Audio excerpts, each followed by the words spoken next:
En el año 1905, la prensa estaba empezando a perder el interés por las sufragistas. Desde hacía tiempo, una mayoría de los miembros del Parlamento ya se había empezado a manifestar a favor de extender el derecho al voto a las mujeres, además de a los hombres de clase trabajadora. La cuestión estaba en cómo hacer esa transición de forma segura, ya que nadie sabía a quién apoyaría esa nueva masa de votantes. Se estimaba que unos 400 ministros estaban a favor de la reforma electoral y, de hecho, el proyecto de ley ya se había aprobado hacía años y acababa de volver a aprobarse el año anterior. A principios del siglo, las mujeres ya habían podido votar y presentarse como candidatas en elecciones locales desde hacía décadas, y contaban con el apoyo de la mayoría de los políticos para extender este derecho a nivel nacional. Si la campaña no había concluido, no era por su falta de apoyos en el Parlamento, sino por una cuestión de plazos. Por eso, Emmeline Pankhurst y su hija Christabel, fundadoras de la Unión Social y Política de Mujeres, estaban empezando a tramar un plan para forzar al gobierno a concederle el derecho al voto a las mujeres de clase alta de una vez. Emmeline concentró sus esfuerzos en tratar de reclutar a mujeres de clase obrera para acallar los rumores de que la WSPU era una organización clasista.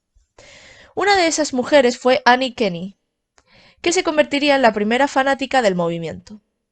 Para el verano de 1905 ya habían conseguido agrupar a 30 miembros comprometidos con la causa, y estas 30 mujeres trabajaban sin descanso para la organización, acosando a los líderes del Partido Liberal, que, según todo indicaba, formarían el próximo gobierno. Dos de estos políticos eran David Lloyd George y un jovencísimo Winston Churchill, a quienes las sufragistas consideraban traidores y rastreros por no haberlas apoyado lo suficiente. Las Pankhursts insistían en que, en primer lugar, deberían haber elegido su idea del sufragio femenino en lugar del sufragio universal, y en segundo lugar, en que consideraban una traición el que no hubiesen renunciado a sus cargos como protesta por la lentitud con que la reforma electoral estaba avanzando. Los liberales, por supuesto, las ignoraron por completo. A medida que pasaba el verano, sin embargo, la campaña de activismo de Annie y Christabel estaba empezando a conseguir que los sentimientos de estas dos mujeres se exaltasen cada día más. Christabel parecía cada vez más radical en sus acciones, y Annie parecía estar desarrollando una admiración insana por ella. Una de las primeras mecenas de la WSPU, una mujer rica llamada Emmeline Pethick Lawrence, señaló que la devoción de Annie se ha convertido en una fe ciega y en una obediencia absoluta. Le ha entregado toda su persona a Christabel. Otra mujer, sin embargo, describió a Christabel como una persona cínica, de corazón frío, con capacidad para ganar seguidoras, pero en el fondo solitaria.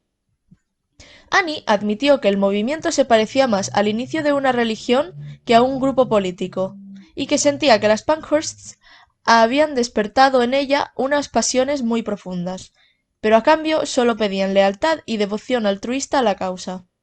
Sin embargo, esta devoción estaba a punto de dar un giro mucho más siniestro. El 13 de octubre de ese año, Christabel y Annie acudieron a un mitin en el que uno de los miembros del Partido Liberal estaba dando un discurso.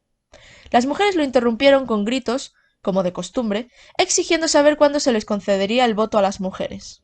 Alertados por el escándalo, un grupo de policías se acercó para pedirle a las activistas que abandonaran el edificio, pero ellas se negaron. Lo que siguió fue un forcejeo.